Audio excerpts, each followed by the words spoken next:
Le réseau Lac Sentinelle s'étend sur tout l'arc alpin, du nord au sud. Et l'intérêt vraiment de ce réseau, c'est de mettre en partenariat des équipes de scientifiques de différents laboratoires de recherche. Plus d'une quinzaine de laboratoires sont partenaires et ces gestionnaires d'espaces protégés pour mieux comprendre comment fonctionnent ces lacs d'altitude. Avec nos équipes de terrain, nous montons sur ces lacs au moins une fois par an et on va faire différents prélèvements.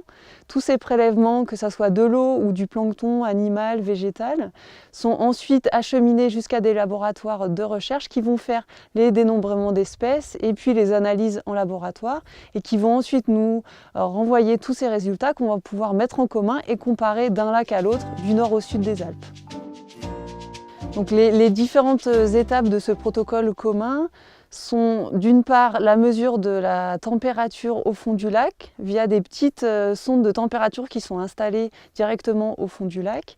Et on mesure aussi chaque année à un instant T, le jour du protocole, la température tout le long de la colonne d'eau. C'est-à-dire qu'on envoie une sonde au fond de l'eau, on remonte cette sonde jusqu'à la surface et tout le long de la colonne d'eau, on va mesurer la concentration d'oxygène, le pH, la conductivité qui va nous dire si le lac est plus ou moins minéralisé.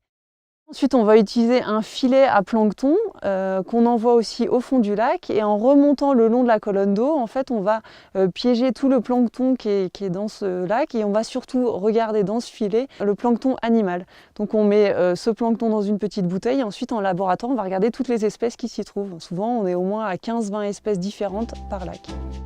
On réalise aussi des prélèvements d'eau au fond du lac et sur les 5 premiers mètres de la colonne d'eau. Ces prélèvements d'eau servent à faire des analyses chimiques de l'eau pour regarder la concentration de phosphate, de carbone, etc., comme des analyses classiques d'eau. Et on va aussi regarder le plancton végétal dans cette eau.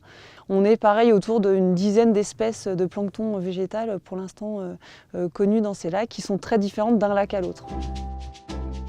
Chaque année, nous testons de nouveaux protocoles sur certains des lacs et par exemple, cette année, nous testons le prélèvement de diatomées. Donc c'est un plancton végétal très particulier. Les diatomées font des petites carapaces de calcaire autour d'elles, de silice, qu'on peut retrouver plusieurs milliers d'années après au fond des lacs. Alors sur certains lacs, on a des paramètres qui sont mesurés en plus de tous ceux qu'on vient de voir. Par exemple, sur certains lacs dans le parc des Écrins, il y a des prélèvements de poissons aussi pour voir quelles espèces vivent et puis quels sont les contenus de leurs estomacs pour voir ce que mangent ces poissons. Et ça permet aussi de mieux comprendre la chaîne alimentaire dans les lacs. L'objectif du réseau Lac Sentinelle, c'est d'arriver à produire des préconisations pour mieux préserver ces lacs d'altitude, ces milieux emblématiques de la montagne, arriver à savoir comment les protéger et les garder dans un état agréable à la vue et puis riche en biodiversité.